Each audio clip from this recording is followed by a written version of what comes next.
पैमाने का प्रतिफल किसे कहते हैं और पैमाने के प्रतिफल की कौन कौन सी अवस्थाएं होती हैं और उसको रेखा चित्र पर कैसे दर्शाया जाएगा, इस पूरे लेक्चर में मैं यह कवर करने वाला हूं। तो चलते हैं अपने टॉपिक की ओर। टॉपिक जैसे कि पहले बता चुका हूं कि पैमाने का प्रतिफल। तो जो पैमाने का प्रतिफल है उसे इंग्लिश में कहते हैं रिटर्न टू स्केल।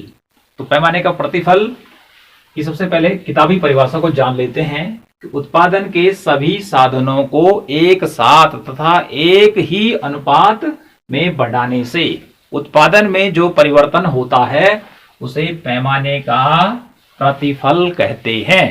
तो जो पैमाने का प्रतिफल की जो परिभाषा हुई वो क्या बतला रही है कि उत्पादन के सभी साधनों को एक साथ बढ़ाना है। कोई भी साधन क्या होगा, स्थिर नहीं रहेगा।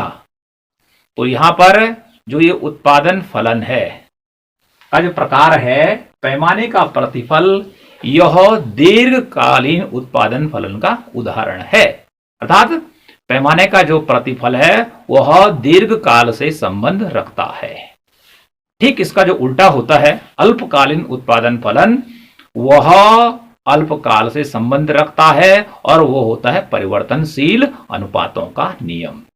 तो पैमाने का जो प्रतिफल है पहले ही बताया कि यह दीर्घकाल से संबंध रखता है, लंबे समय से संबंध रखता है कि जहां पर उत्पादन का कोई भी साधन स्थिर नहीं रहता है। सभी साधन क्या होते हैं, मांग के अनुसार घटाए और बढ़ाए जा सकते हैं। ओके, तो यहां बात कर लेते हैं और भी सरल शब्दों में या सरल भाषा में कि पैमाने का प्रतिफल क्या होता है। तो सबसे पहला उत्पादन के सभी साधन। अब उत्पादन के सभी साधन कौन कौन से हैं, यहां पे लिखे हुए हैं कि उत्पादन के जो साधन है भूमि है, श्रम है, पूंजी है और साहस, ये उत्पादन के साधन है जिनकी सहायता से उत्पादन किया जाता है। पहले बताया कि दीर्घकाल में यहां पर कोई भी साधन स्थिर नहीं रहेगा, सभी क्या होंगे, बढ़ाए जाएंगे या फिर सभी एक साथ घटाए जाएंगे और वो भी एक ही अनुपात में। ओके, इसको आगे समझते हैं। यहां पे लिखा है दीर्घकाल संबंध रखता है, लॉन्ग रन से या लॉन्ग पीरियड से संबंध रखता है। अगली बात यहीं पे कर लेते हैं कि जो पैमाने का प्रतिफल जो होता है, अभी उसकी अवस्थाएं आने वाली हैं, उस पर चर्चा करेंगे। तो पैमाने की तीनों अवस्थाओं को दिखाने के लिए क्या करते हैं, समोत्पाद वक्र, जिसको इंग्लिश में कहते हैं आइसोक्वांट या दूसरा नाम है उसका आइसो प्रोडक्ट कर्व कहते हैं। तो इन अर्थात समोत्पाद वक्र की सहायता से उत्पादन फलन की जो अवस्थाएं हैं वह इसी की सहायता से दर्शाई जाएंगी कि उत्पादन में कितना कितना परिवर्तन हो रहा है। ओके, अब देखिए यहां पर हम एक तालिका के द्वारा, एक टेबल के द्वारा यहां पे समझते हैं कि पैमाने का प्रतिफल क्या होता है। ओके, यहां पे देखिए श्रम लिखा है, पूंजी लिखा है और उत्पादन। दो साधनों को हम रेखा चित्र पर दर्शा सकते हैं। ओके, एक साथ चारों को नहीं दर्शा सकते हैं, इसलिए दोनों की मात्राओं में यहां पे परिवर्तन को दिखाया गया है और उसके बाद उत्पादन पर क्या प्रभाव पड़ता है ये यहां पर हम देखेंगे। ठीक है, तो श्रम, पूंजी और उत्पादन। देखिए श्रम अर्थात 2 आदमी और पूंजी लगा दी 40 रुपया, तो उत्पादन होता है 10 केजी। ओके, उसके बाद श्रम की मात्रा को यहां पर जो बढ़ाया जाएगा वो 2 से क्या हुआ, 4 कर दिया, दुगना कर दिया, 2 दूने 4। ओके, उसी के जवाब में क्या होगा, पूंजी की मात्रा भी अर्थात श्रम 2 गुना किया, 2 आदमी से बढ़ाकर 4 रुपये किए, तो पूंजी भी क्या होगी, 40 रुपए से बढ़ाकर 2 गुना कर दी जाएगी, 80 रुपया हो गई। तो उत्पादन देखें 23 केजी हो गया, अर्थात पहले उत्पादन 10 केजी हुआ इन दोनों साधनों को लगाने से। अब जब डबल किया गया तो क्या हुआ, उत्पादन 23 केजी हो गया। तो यहां पे क्या हुआ, उत्पादन में 2 गुना से ज्यादा वृद्धि हुई है। तो इस प्रकार से यह पैमाने के प्रतिफल की प्रथम अवस्था हुई, यहां पे लिखा हुआ है। ठीक है, अब दूसरी अवस्था की बात करते हैं। कि जब उत्पादन और आगे बढ़ता है तो सेकेंड स्टेज क्या होती है, द्वितीय अवस्था शुरू होती है पैमाने के प्रतिफल की। तो उस अवस्था में देखते हैं सेम कि पहले 2 लेबर 40 रुपया उत्पादन कार्य में लगाए गए और 10 किलोग्राम प्रोडक्शन हुआ। उसके बाद लेबर 2 से 4 हुए, अर्थात 2 गुना कर दिया, और रुपये भी 40 रुपए से बढ़ाकर 80 रुपए कर दिया, 2 गुना।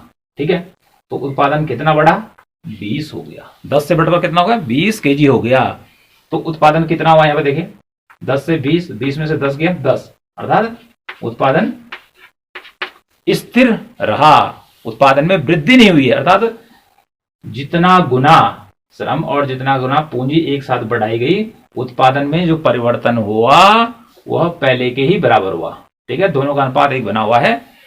तो यहां पर उत्पादन, इससे इसको घटा देंगे तो 10 हुआ। ओके, यहाँ पे उत्पादन क्या हुआ, 23 में से 10 घटा देंगे तो 13 हुआ, अर्थात ज्यादा हुआ।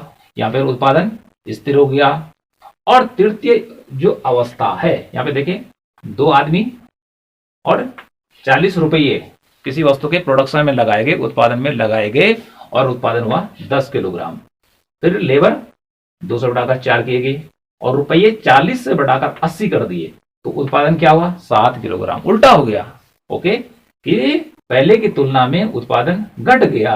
तो ये पैमाने के प्रतिफल की तीसरी अवस्था हुई। तो जो पहली अवस्था है ये होती है पैमाने के या पैमाने का वर्धमान प्रतिफल। ओके, दूसरी जो अवस्था यहां पे बताई यह है पैमाने का स्थिर प्रतिफल। और तीसरी स्टेज में जब उत्पादन आगे भी किया जाएगा तो होगा पैमाने का ह्रासमान प्रतिफल। तो इस प्रकार से पहले वाले में उत्पादन बढ़ा, दूसरे में स्थिर रहा और तीसरे में घटा।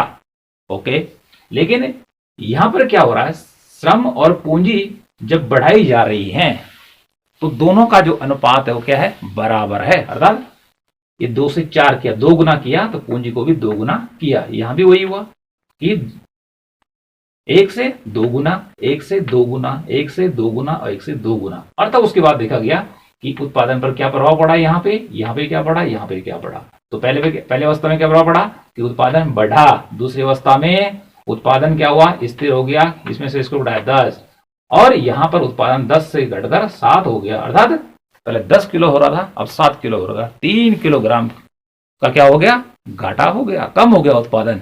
जबकि श्रम और पूंजी बराबर ही अनुपात में बढ़ाई गई जैसे पहले बढ़ाया गया था। इस प्रकार से यह हुआ टेबल की सहायता से किस प्रकार से हम पैमाने के प्रतिफल को समझ सकते हैं। तो एक बार पुनः दोहरा देते हैं कि पैमाने के प्रतिफल में जो उत्पादन के साधन हैं उनको जब बढ़ाया जाता है तो एक ही अनुपात में बढ़ते हैं। यदि श्रम 1 गुना से 2 गुना बढ़ा, ठीक है, तो पूंजी भी 1 गुने से 2 गुने बढ़ेगी, तभी जाके इनका अनुपात बराबर रहेगा। यदि श्रम क्या हो 3 गुना बढ़ता है तो पूंजी को भी 3 गुना बढ़ाना पड़ेगा। फिर तो उसके बाद देखेंगे उत्पादन पर क्या प्रभाव पड़ता है। तो इस प्रकार से यह तो हो गया हमारा टेबल की सहायता से कि जहां पे मैंने आपको बताया कि जो पैमाने का प्रतिफल है उसमें जो उत्पादन है तीनों अवस्थाओं का वो किस प्रकार से हम समझ सकते हैं आसान भाषा में। अब चलते हैं कि जो पैमाने का प्रतिफल है इसकी जो अवस्थाएं पहले बता चुका हूं, तो यहां पे हम अब इसको डिटेल में जानेंगे, फुल वर्जन में जानेंगे कि पैमाने के प्रतिफल की 3 अवस्थाएं होती हैं। अर्थात जब उत्पादन कार्य शुरू किया जाता है, ठीक है, तो उत्पादन में क्या बताया जा रहा है, परिवर्तन होता है। परिवर्तन होने का अर्थ है कि उत्पादन बढ़ता है या स्थिर रहता है या घटता है। तो इस आधार पर पैमाने के प्रतिफल की 3 अवस्थाएं हो गई। पहली जो अवस्था है उसे कहते हैं पैमाने का वर्धमान प्रतिफल। वर्धमान का अर्थ होता है बढ़ना, कि उत्पादन का बढ़ना। इंग्लिश में कहते हैं increasing returns to scale, short में कहते हैं IRS। द्वितीय अवस्था है पैमाने का स्थिर प्रतिफल, इंग्लिश में कहते हैं कांस्टेंट रिटर्न्स टू स्केल और शॉर्ट में कहते हैं CRS। तीसरी जो अवस्था है पैमाने का ह्रासमान प्रतिफल, जिसे इंग्लिश में कहते हैं decreasing returns to scale DRS। तो इस प्रकार से पैमाने के प्रतिफल की 3 अवस्थाएं हो गई। कितनी अवस्थाएं होगी? 3 अवस्थाएं हो गई। पहला है पैमाने का वर्धमान प्रतिफल, दूसरा है पैमाने का स्थिर प्रतिफल, तीसरा है पैमाने का ह्रासमान प्रतिफल। ओके, इतनी बात तो क्लियर हो गई। अब यहां पे जानते हैं कि पैमाने का वर्धमान प्रतिफल किसे कहते हैं। वहां पे बता चुका हूं टेबल पर, लेकिन इसकी परिभाषा आप कैसे लिखेंगे कि पैमाने का वर्धमान प्रतिफल किसे कहते हैं। यदि उत्पादन के सभी साधनों को एक ही अनुपात में बढ़ाते हैं, ठीक है, यदि उत्पादन के सभी साधनों को एक ही अनुपात में बढ़ाते हैं और उत्पादन उस अनुपात से ज्यादा होता है, तो उसे कहते हैं पैमाने का वर्धमान प्रतिफल। क्या बोला? यदि उत्पादन के साधनों को एक ही अनुपात में बढ़ाने से उत्पादन उस अनुपात से ज्यादा होता है तो उसे पैमाने का वर्धमान प्रतिफल कहते हैं। अर्थात यहां पर उत्पादन के साधन लगेंगे कम और उत्पादन होगा ज्यादा। तो इसको कैसे समझेंगे हम वर्धमान प्रतिफल को कि यदि 10% क्या किया उत्पादन के साधन लगाए और यहां पर 24% उत्पादन बढ़ा, 10% उत्पादन के साधन लगे और उत्पादन बढ़ा कितना? 24%। तो देखिए 24 में से 10 घटा दीजिए तो 14% उत्पादन बढ़ा। किसकी तुलना में? श्रम और पूंजी की तुलना में या उत्पादन के साधनों की तुलना में। तो ये तो हो गई पैमाने का वर्धमान प्रतिफल की परिभाषा। अब परिभाषा के बाद आता है इसका रेखा चित्र। रेखा चित्र पर इसको कैसे दिखाया जाएगा। तो रेखा चित्र यहां पर पहले से बना हुआ है। आपने क्या करना है, किस प्रकार से एक हमें क्या करनी है, एक्स अक्ष को ड्रॉ करना है और एक वाई अक्ष को यहां पर ड्रॉ करना है। ओके जी। उसके बाद हम क्या करेंगे कि जो हमारा ये एक्स अक्ष है, बड़ी वाली जो रेखा है, इस पर श्रम रहेगा। ओके, और खड़ी वाली रेखा पर हम पूंजी को दर्शाएंगे, क्योंकि हम रेखा चित्र पर 2 साधनों को ही दर्शा सकते हैं। उत्पादन के 4 साधन हैं, लेकिन उन 4 साधनों को हम नहीं दर्शा सकते हैं। इसलिए बड़ी वाली रेखा पर श्रम हो गया और खड़ी वाली रेखा पर पूंजी हो गया। ऐसे आगे वाले रेखा चित्रों पर भी रहेगा। अब उसके बाद करना क्या है कि यहां से एक रेखा खींचनी है 45 डिग्री के कोण पर। ठीक है, यहां पे बनना है 90 डिग्री का कोण, 45 नीचे 45, इसके बीच से एक रेखा खींचनी है। और ये जो रेखा होगी इस प्रकार से, जैसे कि पूर्ति का वक्र होता है, उसे बोलेंगे पैमाने की रेखा। क्या बोलेंगे? पैमाने की रेखा। अब पैमाने की रेखा जो है ये है O से लेकर और K तक जा रही है। तो जो क्या बतला रही है, जो यहां पर श्रम दे रखा है और जो यहां पर पूंजी दे रखी है, कि जब दोनों एक ही अनुपात में आगे को ओर बढ़ते हैं तो ऐसी स्थिति में जो ये रेखा होती है एकदम से सीधी बनती है। कैसे बनती है? सीधी बनती है। अर्थात एक कदम, अर्थात एक श्रमिक बढ़ाया जाता है और उसके बाद एक ही इकाई पूंजी बढ़ाई जाती है। उस प्रकार से 2 बढ़ाई जाती है, ये भी 2 बढ़ाया जाता है, 3 बढ़ाया जाता है, 3 बढ़ाया जाता है। तो इस प्रकार से यदि ये दोनों एक ही अनुपात में, ये एक ही अंतर पर बढ़ाए जाते हैं, तो ऐसे में ये रेखा हमें प्राप्त होगी, जिसे कहते हैं पैमाने की रेखा। ओके, इतना काम तो आपने कर दिया, करना है। उसके बाद अब क्या करना है कि यहां पर देखिए, यहां से लेकर और यहां ये हमारे 1 2 3 4 ये क्या है? ये है समोत्पाद वक्र, जिसको कि आइसोक्वांट कहते हैं। इसलिए लिखा है IQ, isoquant, isoquant 1, isoquant 2, isoquant 3। अब ये समोत्पाद वक्र क्या होते हैं? तो ये जो वक्र लग रहा है, ऐसा ही जो वक्र होता है वह उदासीनता, अनधिमान वक्र या तटस्थता वक्र भी होता है। लेकिन यह वक्र जो है समोत्पाद वक्र है, और समोत्पाद जो वक्र होता है वह उत्पादन की समान मात्रा को दर्शाता है। ओके जी। अब क्या करना है, यहां से हमने, क्योंकि ये जो है पैमाने के वर्धमान प्रतिफल का रेखा चित्र है, इसलिए मैंने यहाँ पे 1 लिखा है। ठीक है, वहां पे 1 लिखा है, यहाँ लिखा है। तो यहां से हम क्या करेंगे, यहां तक की दूरी हमारी ज्यादा होगी। ओके जी। तो इस प्रकार से यहां से हम एक कर्व को ड्रॉ कर लेंगे। ओके, एक पॉइंट यहां पे लगाया।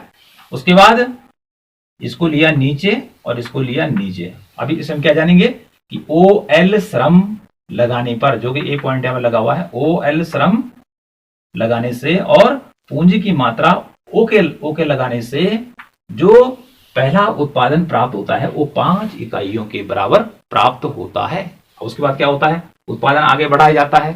तो उत्पादन को आगे बढ़ाने के लिए क्या करना पड़ेगा, श्रम बढ़ाना पड़ेगा और पूंजी को भी बढ़ाना पड़ेगा। तो उसके बाद देखिए हमने यहां पर दूसरा बी पॉइंट पर दूसरा कर्व लिया, ठीक है, और यहां पर रहेगा 10। इसी प्रकार से तीसरा लेंगे, इस पे आ जाएगा 15 और चौथा लेंगे, इस प्रकार से हो जाएगा 20। ओके, तो 5 कम 5, 5 10, 5 का 15, 5 चौक 20, अर्थात उत्पादन क्या है, बढ़ रहा है।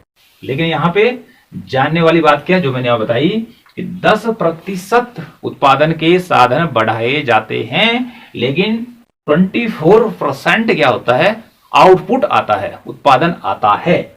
तो यहां पे देखेंगे यहां से लेकर यहां, फिर यहां से लेकर यहां, यहां से लेकर यहां, तो ये जो ओ के रेखा है, पैमाने की रेखा, ये जो वक्र है समुत्पाद वक्र, इसको 1 2 3 4 सेगमेंट्स में क्या करते हैं, तोड़ते हैं, बांटने का काम करते हैं। तो यहां पे देखिए यहां से लेकर और यहां तक, या यहां से OL और OK जब श्रम और पूंजी की मात्रा लगाई जा रही है, ठीक है, तो हमने बताया 5। ओके, इससे ऊपर हम क्या करते हैं, पूंजी बढ़ाते हैं और श्रम की मात्रा OL से बढ़ाकर OL की जाती है। तो यहां पे देखेंगे इसके बीच का अंतर कम हो जाता है, इसका और कम हो जाता है, इसका और कम हो जाता है। तो जो क्या बतला रहा है कि इतना अंतर इसका पहले ज्यादा है, तो उस समय क्या हो रहा है, 5 इकाई उत्पादन हो रहा है, इसका अंतर थोड़ा और कम हुआ तो 10 इकाई हुई, और कम हुआ तो 15 इकाई हुई, और कम हुआ और 20 इकाई हुई। ये क्या बतला रहा है कि जैसे जैसे हम क्या कर रहे हैं कि उत्पादन को बढ़ाए जा रहे हैं, समुत्पाद वक्र जो है 1 2 3 4 दाईं तरफ क्या हो रहे हैं, शिफ्ट हो रहे हैं, तो श्रम और पूंजी की मात्रा घट रही है, क्योंकि यहां पर श्रम और पूंजी की मात्रा क्या है, ज्यादा है, उसका बॉक्स इतना है। ओके, उसके बाद इसका इतना है, ठीक है, थोड़ा कम हुआ, फिर कम हुआ, फिर कम हुआ, अर्थात इनके बीच का अंतर क्या हुआ, लगातार कम होता जा रहा है। तो जो बतला रहा है कि उत्पादन का साधन पहले ज्यादा लगाया, ठीक है, लेकिन उतना ही उत्पादन था, 5 का ही उत्पादन प्राप्त करने के लिए लगातार उत्पादन के साधनों में कटौती करनी पड़ रही है, उत्पादन के साधन कम लगाने पड़ रहे हैं। कैसे देखते हैं, यहाँ पे देखिए 5, यहाँ पे है 10, तो यहां से लेकर यहां का अंतर देखिए कितना ज्यादा है, अर्थात ज्यादा श्रम और ज्यादा पूंजी लगाई जा रही है। तो 5 यहां से लेके श्रम और पूंजी की मात्रा क्या हो गई, कम हो गई, यहां से यहां पर इतनी से इतनी हो गई और इतने से इतनी हो गई, तब भी हुआ 10, 10 में से 5 गया 5, अर्थात उत्पादन का स्तर बराबर है, ठीक है, अंतर बराबर है, 15 में से 10 गया 5, फिर 20 में से 15 गया 5। तो प्रत्येक जो कर्व है उस पर उत्पादन का जो लेवल है, स्तर है, वो क्या है, 5 5 का है, यहाँ 5 है, यहाँ भी 5 है, क्योंकि ये तो समस्त को दिखा रहा है, 5 कम 5 5 10 15 5 10 20। तो चारों वक्र टोटल क्या कर रहे हैं, 20 इकाइयों की प्रोडक्शन को दिखा रहे हैं, लेकिन इन दोनों के बीच का अंतर 20 में से 15 गया 5, 15 में से 10 गया 5, तो 5 5 5 5।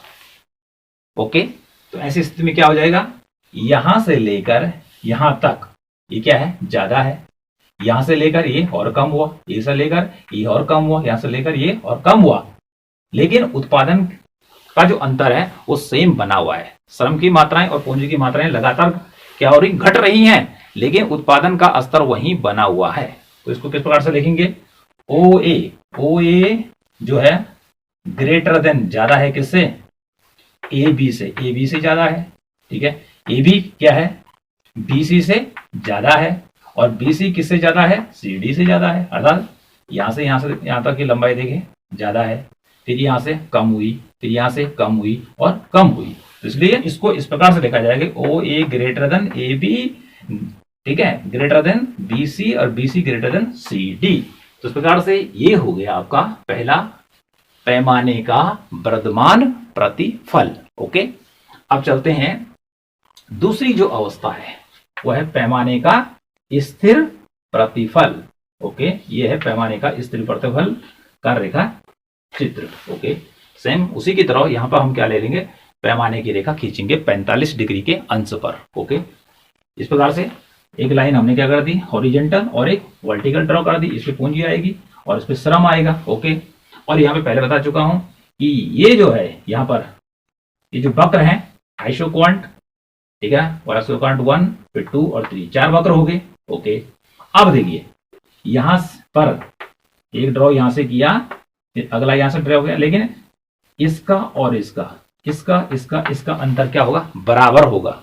तब जाके हम क्या कर सकते हैं, पैमाने के स्थिर प्रतिफल को प्राप्त कर सकते हैं। ओके, तो इनके बीच का अंतर ये अब ये अंतर बराबर क्यों होगा, इसलिए होगा कि जितना श्रम और जितनी पूंजी की मात्रा लगाई जा रही है उतना ही उत्पादन भी हो रहा है। ओके, तो यहां पर क्या हुआ, OL श्रम की मात्रा लग गई यहाँ पे, और OK क्या होगी, पूंजी की मात्रा लग गई, तो उत्पादन क्या 5, उतना ही क्या किया, सेम इतना डॉग से बना, इसकी दूरी बराबर हो गई, तो यहाँ हो गया 10, इसकी दूरी बराबर 15 और इसकी दूरी 20।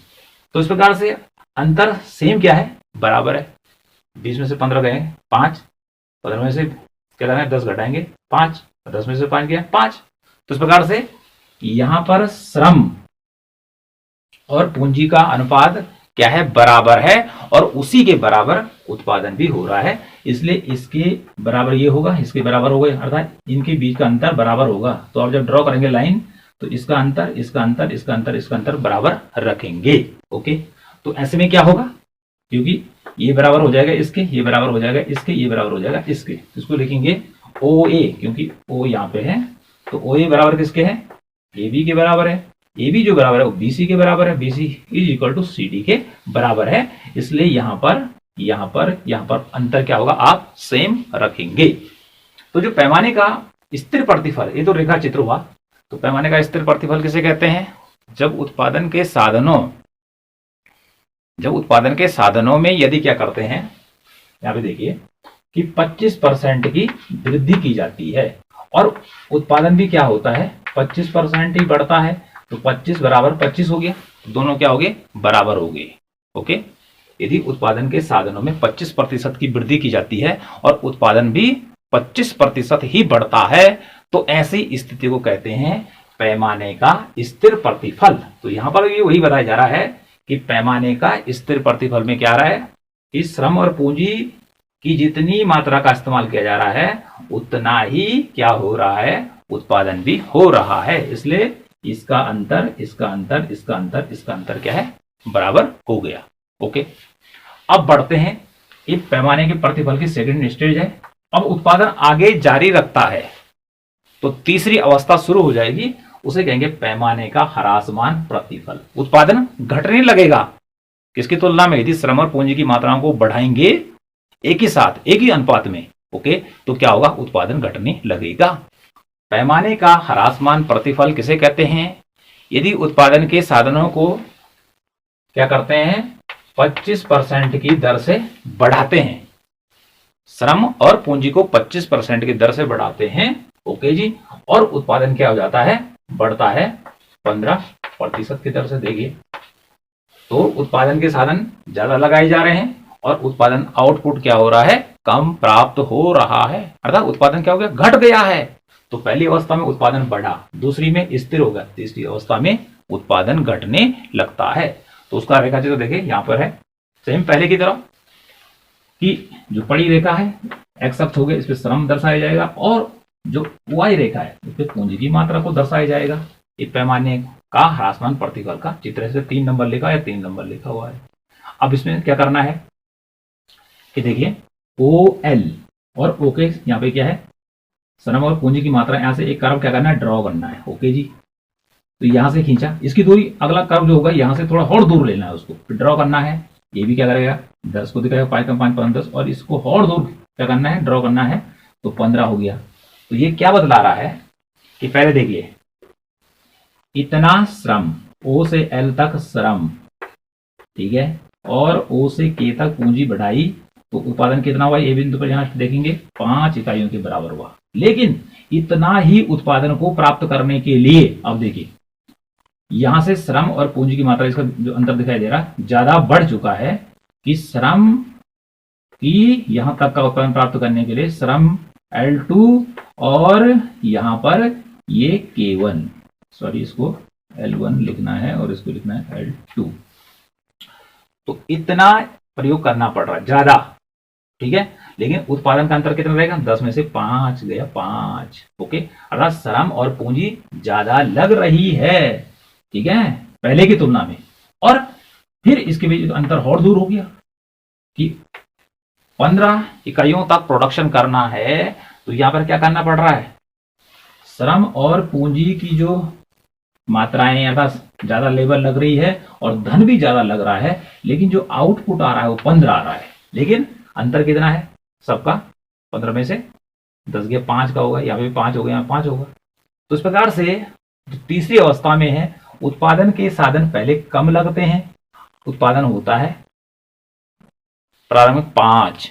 दूसरी स्थिति में देखिए उत्पादन के साधन ज्यादा बढ़ाए जाते हैं, तो इसकी दूरी बढ़ेगी, तो लेबर क्या होगा? और दूर भागेगा, लेबर की संख्या इधर को बढ़ेगी और पूंजी की संख्या इधर बढ़ेगी बी पॉइंट पे। ओके जी, उत्पादन पहले की तरफ से 10 में से 5 के 5 इकाई बढ़ा। अगर आप 5 इकाई और प्राप्त करने के लिए क्या करना पड़ रहा है? श्रम इतना बड़ा बॉक्स हो गया, ये इतना अंतर आ गया यहाँ पे किसका? पूंजी का और श्रम का। तो पूंजी की जो मात्राएं हैं इसमें ज्यादा लगाई जा रही हैं। कब? जैसे जैसे हम IQ से IQ1 की ओर बढ़ रहे हैं या IQ से IQ2 की ओर बढ़ रहे हैं, तो श्रम और पूंजी की मात्राएं बढ़ रही हैं, लेकिन उत्पादन का अंतर क्या है? बराबर है 5 5 5। 15 में से 10 गया 5, 10 में से 5 गया 5। ओके, तो इस प्रकार से ये ह्रासमान प्रतिफल को दर्शा रहा है। तो इस प्रकार से ये हुआ पैमाने का प्रतिफल। तो इस पूरे लेक्चर में मैंने आपको क्या बताया कि पैमाने का प्रतिफल किसे कहते हैं। तो जो पैमाने का प्रतिफल है वह दीर्घ काल से संबंध रखता है। दीर्घ काल में उत्पादन का कोई भी साधन स्थिर नहीं रहता है। सभी साधनों को भूमि, श्रम, पूंजी साथ सभी को बढ़ा सकते हैं, वो भी किसके अनुसार? मांग के अनुसार बढ़ा भी सकते हैं और घटा भी सकते हैं। लेकिन जो उत्पादन के साधन हैं उनको एक ही अनुपात में बढ़ाना पड़ता है या एक ही अनुपात में घटाना पड़ता है। ओके, अब उसके बाद घटाने और बढ़ाने से क्या हो रहा है कि उत्पादन प्रभावित हो रहा है, क्योंकि उत्पादन के साधनों का प्रयोग किसमें किया जा रहा है? उत्पादन में किया जा रहा है, उत्पादन को बढ़ाने के लिए किया जा रहा है, उत्पादन में परिवर्तन करने के लिए किया जा रहा है। तो यहां पर क्या हो रहा है कि जब साधनों को एक ही अनुपात में एक साथ बढ़ाते हैं तो उत्पादन में क्या परिवर्तन होता है? तो पहले मैंने कहा पैमाने का वर्धमान प्रतिफल, अर्थात उत्पादन बढ़ता है साधनों की तुलना में। ओके, दूसरी अवस्था है पैमाने का स्थिर प्रतिफल, कि जितने साधन बढ़ाए जाते हैं उत्पादन भी उतना ही बढ़ता है, दोनों बराबर हो जाते हैं। तीसरी अवस्था, आगे भी उत्पादन कार्य को जारी रखते हैं, बढ़ाते आगे, तो क्या हो जाता है? उल्टा होने लग जाता है ह्रासमान पैमाने का प्रतिफल, कि उत्पादन कम और श्रम और पूंजी ज्यादा लगानी पड़ती है। तो जब श्रम और पूंजी ज्यादा लगाएंगे और उत्पादन कम होगा तो दोनों की अर्थात श्रम पूंजी जो लगाई जा रही है लागत क्या होगी? ज्यादा होगी, और इधर जो प्रोडक्शन है वो बिकेगा कम में, तो यहाँ पे क्या होगा? लॉस होगा। ओके, तो इस प्रकार से ये हुआ पैमाने का प्रतिफल। अब रेखा चित्र, क्योंकि अब ये एक सांकेतिक रेखा चित्र है, तो इसको ड्रॉ करने के लिए आसान क्या है कि ये तो पहले मैंने आपको डिटेल में बता दिया इसका क्या क्या मीनिंग होता है, लेकिन इसको आप बनाना है जैसे पैमाने का वर्धमान प्रतिफल का ये रेखा चित्र A1 लिखा हुआ है यहाँ पर, ठीक है। तो इसमें क्या करना है? पहले तो यहाँ से एक रेखा ड्रॉ कर दी, सीधी सीधी रेखा 45 डिग्री के कोण पे। ओके, उसके बाद यहाँ से जो ये कर्व होगा IQ1, इसको थोड़ा दूर बनाना है पहले में, फिर थोड़ा इसको नजदीक बनाना है, फिर और नजदीक बनाना, और इस प्रकार से और नजदीक इसको बनाना है। और इस पे क्या, यहाँ पे तो हमें ओ लिख देंगे, यहाँ पे ABCD। ओके, तो इस प्रकार से ABCD कितने हो गए? 1 2 3 4। इस पैमाने की रेखा को 4 टुकड़ों में बांट रही है। ओके, तो इसको हम सीधे इस प्रकार ड्रॉ कर लेंगे, 5 10 15 20 लिख लेंगे इस पे। ओके, अब क्यों लिखा जाता है पहले बता चुका हूं। अब यहाँ दूसरा जो अवस्था है कि पैमाने का स्थिर प्रतिफल 2 नंबर लिखा हुआ है। स्थिर प्रतिफल में क्या करेंगे? सीधे पैमाने की रेखा तीनों जगह एक ही जैसे होगी। अब बस यहाँ पे क्या रखना है कि इस हमको हम जब क्या ड्रॉ करेंगे तो यहाँ पे जैसे हमने A लिखा हुआ है, B लिखा, C लिखा, तो इसका अंतर सबका अंतर क्या होगा? बराबर हो जाएगा। ओके, तो स्थिर प्रतिफल क्या होगा, पारदर्शित हो जाएगा। और तीसरी अवस्था में क्या करना है, ये थोड़ा नजदीक रहेगा, पहला तो मैंने खींचना ही है, उसके बाद इसको दूर करना है और इसको और दूर क्या करना है, बनाना है। तो आसानी से हम इसको क्या परीक्षा बना सकते हैं। और बाकी ऐसा होता क्यों है, ये मैंने आपको एकदम से पूरा का पूरा बता दिया है। तो इस प्रकार से ये हो गया पैमाने का प्रतिफल।